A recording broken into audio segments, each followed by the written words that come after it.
Mesdames, Messieurs, bonjour. Heureux de vous retrouver dans ce 13h au Bénin. Donc voici le sommaire. Séance de travail entre le président Patrice Talon et les présidents des institutions de la République. C'est un exercice périodique que le président de la République effectue avec les présidents d'institutions pour échanger sur des sujets d'intérêt national et international. Qu'est-ce qui a été dit à cette séance, les sujets abordés et dans quelle ambiance? Nous allons le savoir dans un instant dans ce 13h au Bénin. Et puis fermeture de 3 universités privées à Igolom dans la commune d'Ifouani. Les irrégularités vont de la non-autorisation d'ouverture à l'extension des filières non homologuées par le ministère de l'Enseignement supérieur de la recherche scientifique. L'opération s'est déroulée en présence des forces de sécurité et de huissiers de justice.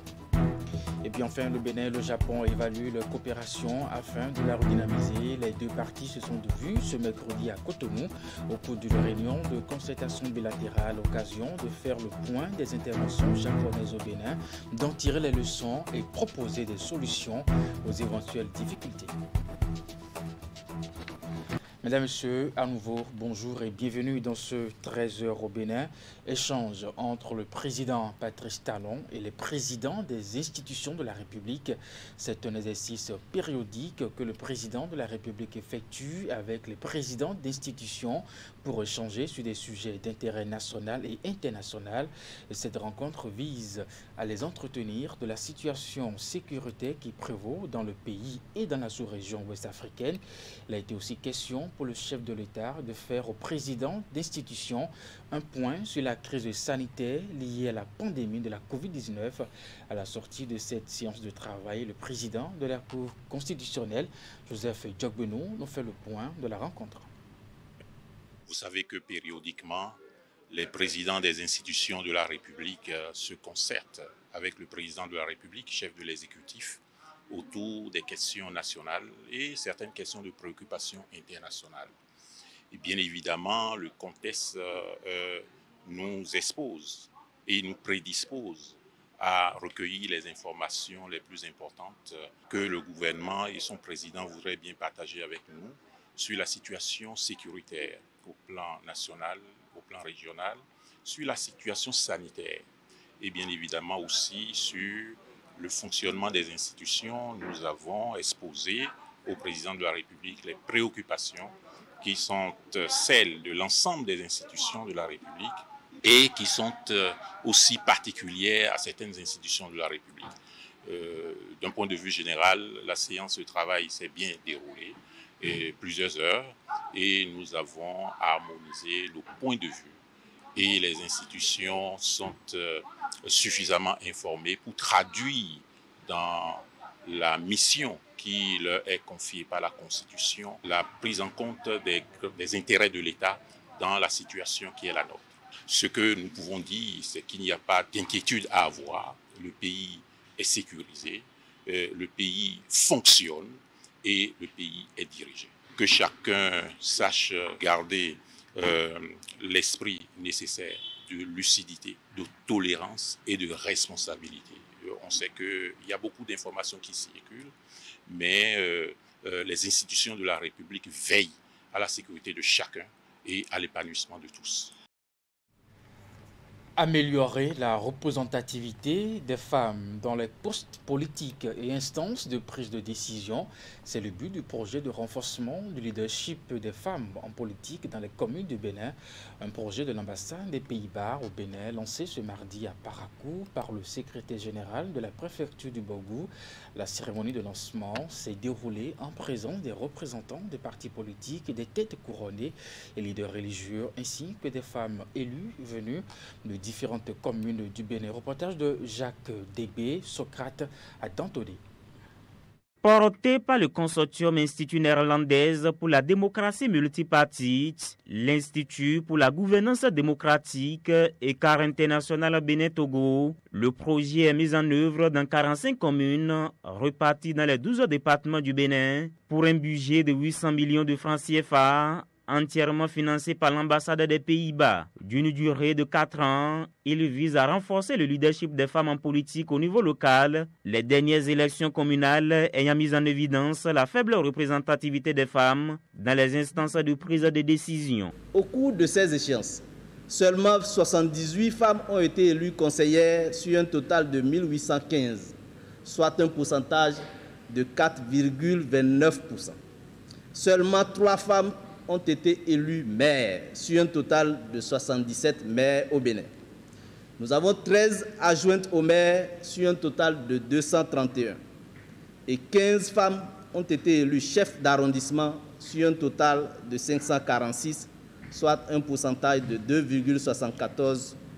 Les causes de ce sombre tableau sont nombreuses. Les travaux scientifiques existants mettent l'accent beaucoup plus sur les obstacles socio-culturels basés sur les stéréotypes et préjugés au sein de la société béninoise, ainsi que les entraves économiques et politiques. Mais le projet PRLFP compte impulser une nouvelle ère pour les dynamiques politiques locales au Bénin. Oui, nous avons besoin d'actions qui soutiennent les femmes élues et qui soutiennent celles qui aspirent à prendre des responsabilités politiques. L'ambassade des Pays-Bas est heureuse et fière de promouvoir et appuyer ce programme. Toute initiative visant à accompagner le gouvernement dans son engagement en faveur de la couche féminine pour lui permettre de jouer pleinement son rôle dans la vie économique et sociopolitique doit être encouragée. C'est pourquoi j'apprécie à sa juste valeur le présent projet qui vient à point nommé. À l'arrivée, 1455 bénéficiaires directs seront impactés par le projet, avec en ligne de mire les élections générales de 2026. Ce projet viendra appuyer non seulement les femmes qui sont en exercice, mais également les femmes qui sont cachées dans l'obscurité, qui ne veulent pas se faire voir ou bien qui se donnent lors des élections, mais qui ne sont pas positionnés. Des sentiments de joie, d'autant plus que ce projet vient renforcer l'existant en matière de renforcement du leadership des femmes. Et nous espérons que d'ici la fin de ce projet, nous aurons plus de femmes dans nos instances de prise de décision. Oui, il y aura plus de représentativité des femmes.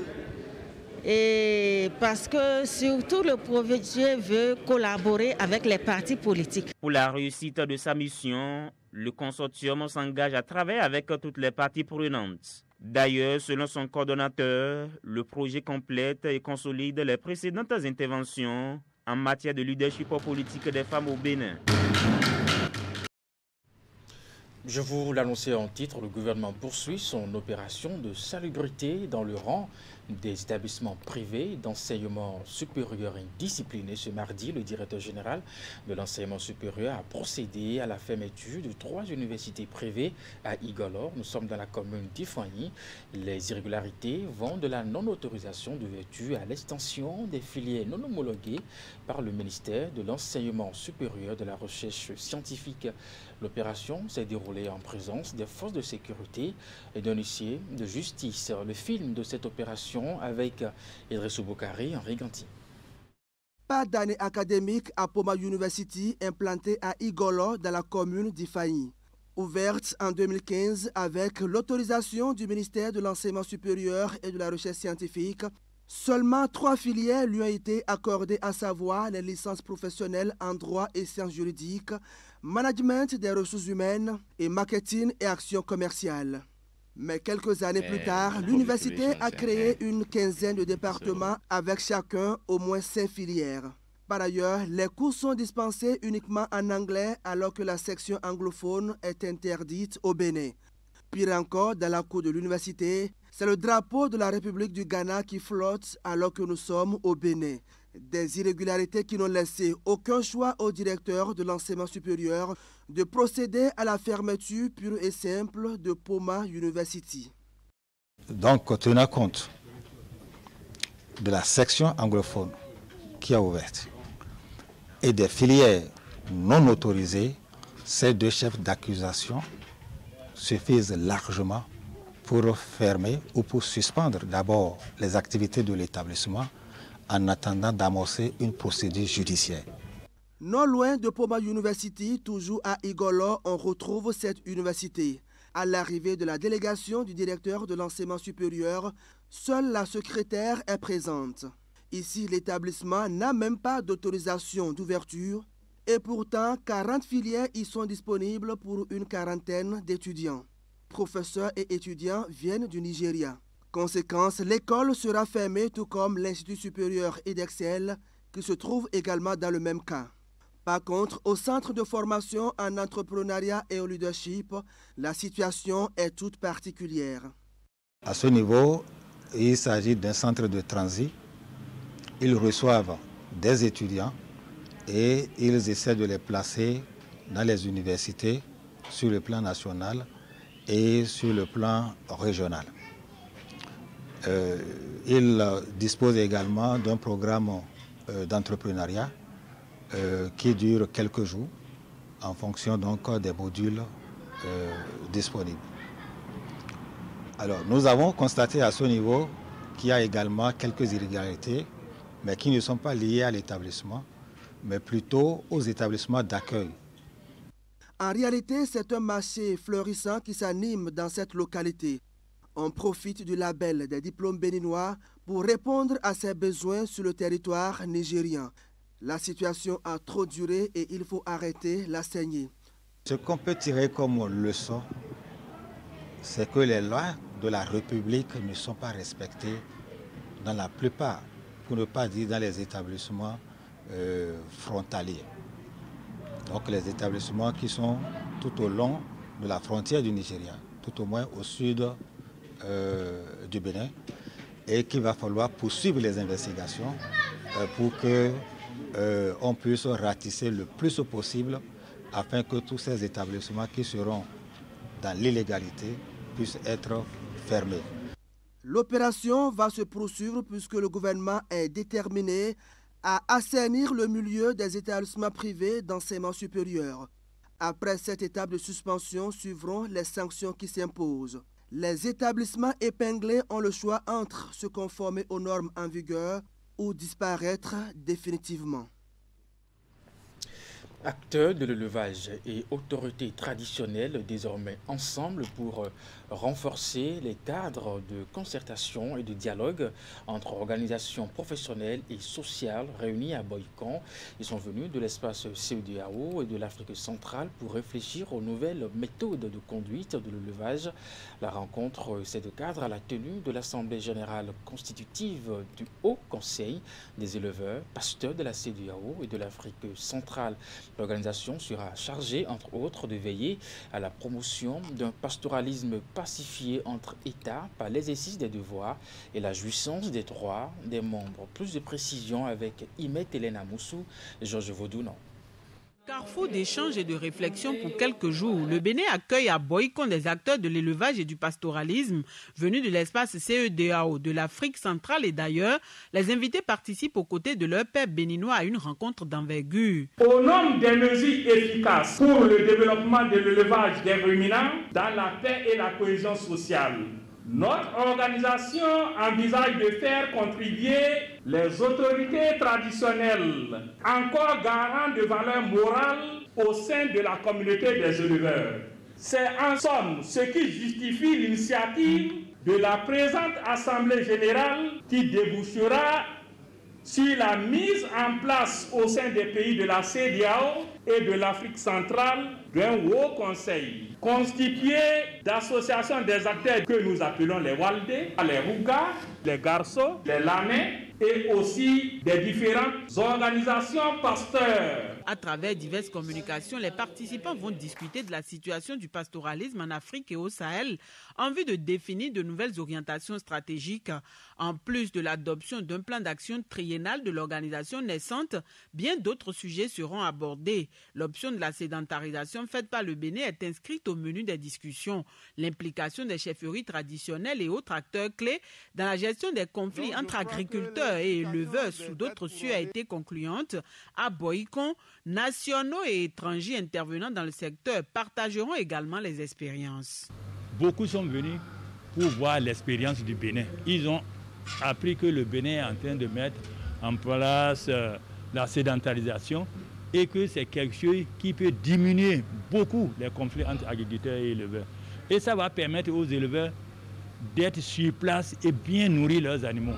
Parce que en mettant en place les structures de concertation entre les acteurs de l'élevage des ruminants, vous avez pensé et défendu vos convictions tout en restant à l'écoute des autres. De vos propositions et vos pensées communes vont naître des intérêts communs et un destin en partage pour le développement de l'élevage. Conduite par l'ANOPER, l'Association nationale des organisations professionnelles des éleveurs ruminants, l'initiative de cette Assemblée générale constitutive du Haut Conseil des éleveurs pasteurs de la CEDEAO et de l'Afrique centrale est soutenue par le gouvernement et bien d'autres partenaires.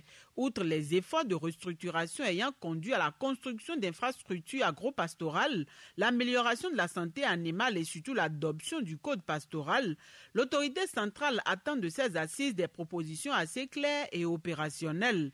De quoi impulser une nouvelle dynamique au secteur, a martelé la représentante du ministre de l'Agriculture, de l'Élevage et de la Pêche. Lokossa et Bopa, deux communes de la 18e circonscription électorale, viennent de présenter le vœu au président du cadre de concertation des jeunes Laurent Zomaï. C'est à la faveur d'une cérémonie organisée à Lokossa et à Lobogor. Reportage de Geoffroy Messan, Florando.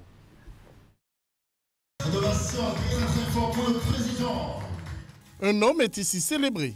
Son nom, Laurent Zomaï.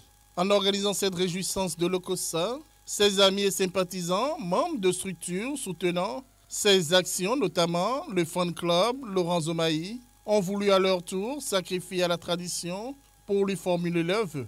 L'événement qui nous réunit ce jour, dimanche 30 janvier 2022, s'inscrit dans le cadre de la cérémonie de présentation de vœux au président Laurent Zomaï. À l'image de Lokossa, d'autres amis et sympathisants réunis sous le nom Les Amis de Laurent Zomaï de la commune de Bopa ont aussi sacrifié à cette tradition à Lobogor, mais dans l'après-midi. Vous savez, j'ai beaucoup adhéré à la vision du président Laurent Zomaï parce que quand on est jeune, il faut oser. Et on ne peut pas tout le temps se laisser gouverner. Je remercie tout le monde. J'exhorte également mes pères jeunes à être derrière lui. Et l'avenir sera meilleur. Laurent Zomaï est un opérateur économique et jeune leader politique de la 18e circonscription électorale que composent les communes de Lokossa, Bopa et Khoyagbe. Conseiller communal à Lokossa, il est le président du cadre de concertation des jeunes, CCJ. Pour lui, les différents témoignages de son leadership issus de ces différentes cérémonies l'obligent à poursuivre son élan et à aller plus loin. Les fans m'ont encore épaté ce soir. C'était courageux. Vous venez d'en compléter davantage. Vous venez de me montrer que je peux encore. Je vous rassure qu'on ira. Merci, chers fans, pour le cadeau de ce matin. En guise de remerciement et d'encouragement, Laurent Zomaï a reçu de ses amis et sympathisants des cadeaux, un tableau et une clé. Avec ça, tu vas ouvrir toutes les portes que tu vas frapper cette porte. Malgré tout, pour ne rien laisser, nous tenons. Et ma prière est que tous les fans ici présents tiennent. Et par la grâce de Dieu, vous tiendrez. Cette ténacité fera de nous notre réussite. De vibrants hommages ont été rendus à Feu Nestor Wadani pour tout ce qu'il a apporté à la jeunesse de la 18e circonscription électorale durant son séjour terrestre.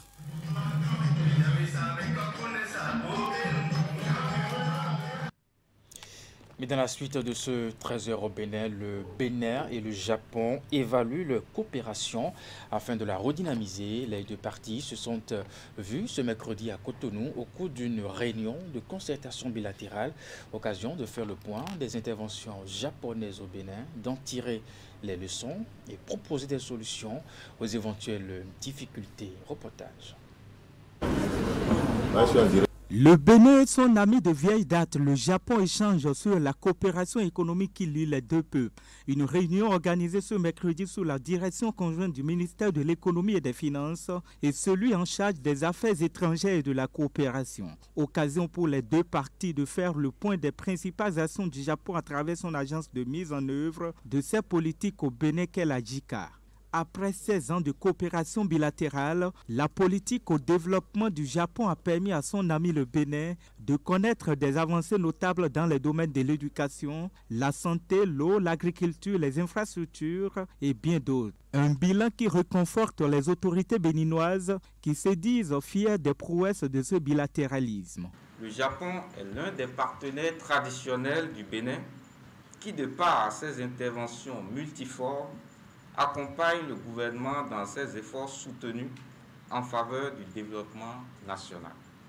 C'est pourquoi je m'en voudrais de ne pas me féliciter des interventions japonaises au Bénin sous forme de projets qui s'élèvent à plusieurs centaines de milliards de francs CFA et qui impactent positivement les conditions de vie des populations. Cette consultation bilatérale annuelle nous offre l'opportunité de discuter de la politique de coopération au développement entre le Japon et le Bénin, de l'avancement de nos projets communs et des points d'attention qui nous permettront de maintenir une coopération dynamique et efficace. Au cours des consultations bilatérales de ce mercredi, il s'agit concrètement de passer en revue les différentes interventions du Japon au Bénin afin de dégager les éventuelles difficultés rencontrées pour apprécier les performances et enfin tracer de nouvelles perspectives. Elle permettra également aux ministères et structures invités de présenter les réformes et projets inscrits au PAG2 relevant de leur secteur en lien avec les domaines de coopération avec le Japon.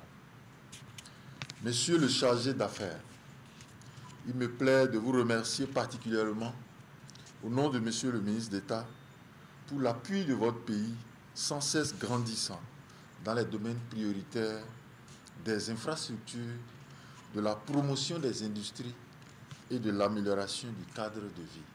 La coopération entre le Bénin et le Japon a abouti à des résultats probants dans plusieurs secteurs de développement. On peut citer entre autres l'aménagement des infrastructures routières avec l'échangeur de verre de corps en cours, la promotion des industries, l'amélioration du cadre de vie des populations, l'éducation et bien d'autres secteurs essentiels de l'économie. Vu les nouveaux défis de développement, les deux nations entendent renforcer leur collaboration pour plus d'impact en s'alliant derrière l'agenda 2030 des objectifs du développement durable ODD.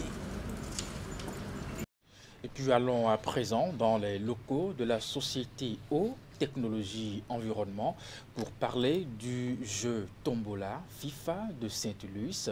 La 4e édition vient de livrer l'identité des gagnants connus à l'issue d'un tirage au sort dont la cérémonie s'est déroulée dans la matinée de ce mercredi au siège de l'entreprise à Toribocito. Plusieurs lots sont prévus pour être distribués. Une cérémonie que nous relate ici Narcisse Alosset et des Rompevis. Instant décisif pour la clientèle de la société Haute Technologie Environnement et son eau minérale FIFA de Sainte-Luce. Sous les yeux d'un huissier de justice, le jeu Tombola qui porte le nom de cette eau minérale livre son verdict ici avec le tirage au sort des gagnants. Mozovi Rachel. Des noms tirés au sort par des mains neutres pour un jeu Tombola auquel les clients ont participé sur l'ensemble du territoire national. L'exercice a été fait par département, tout comme la répartition des lots à gagner. Les gros lots, les voici. 3 motos neuves. Nous allons vous donner le nom des gagnants des 3 motos. Dans le département de l'Atlantique littoral, les 2 motos vont à Monsieur Zounteni Capoin Constant Joël et Madame Adéchian Daniel. Et dans l'Atakora Donga, la moto va à Madame Boko Suzanne. Séance tenante, les gagnants de ces gros lots ont été joints par téléphone pour vérification. Vous vous souvenez avoir participé au jeu Tombola organisé par la société Haute Technologie Environnement FIFA de Sainte-Luce? Oui, je me rappelle. Ok, donc nous venons vous annoncer que vous avez gagné une des motos. Une des motos? Oui. Ah, vraiment, félicitations à moi et alors, bonne possibilité à la société FIFA aussi. En plus des 3 motos, bien d'autres lots sont contenus dans la cagnotte à distribuer. On y dénombre des recharges physiques, 100 téléphones portables, 10 pockets Wi-Fi et 20 routeurs Wi-Fi. Nous avons organisé ce jeu pour récompenser nos consommateurs directement. On a essayé de voir quelle est la méthode qu'il faut adapter pour que nos clients savent quand même qu'on est là, on est derrière eux, comme ils sont fidèles avec nous, nous aussi on est fidèles avec eux. C'est pour ça que nous avons organisé ce jeu, pour leur dire merci pour tout ce qu'ils font pour FIFA. Récompenser la clientèle pour sa fidélité. Et les organisateurs de ce jeu Tombola disent avoir atteint les objectifs visés. C'est vrai qu'il y a beaucoup de Béninois qui ne croient plus forcément aujourd'hui au tirage, le jeu Tombola. Ils se disent qu'on connaît déjà les gagnants. Et devant vous et en présence de l'huissier, on a fait les différents tirages. Il y a eu un certain nombre de gagnants. Donc c'est bien la preuve que le jeu, il est vraiment intéressant et que tout le monde peut gagner. Donc j'exhorterai les clients, les prochaines fois qu'on fera des jeux Tombola, d'y participer massivement. C'est la 4e fois que la société Haute Technologie Environnement fait ce clin d'œil à ses partenaires. Un jeu Tombola qui donne l'opportunité à tout consommateur de remplir un bulletin à retirer à chaque achat de l'eau minérale FIFA de Sainte-Luce. Les heureux gagnants de cette édition recevront leur lot dans quelques jours au cours d'une manifestation publique. Et c'est la fin de ce 13h au Bénin. Merci de l'avoir suivi et merci de votre fidélité. Et bonne suite de programme sur Canal 3 Bénin.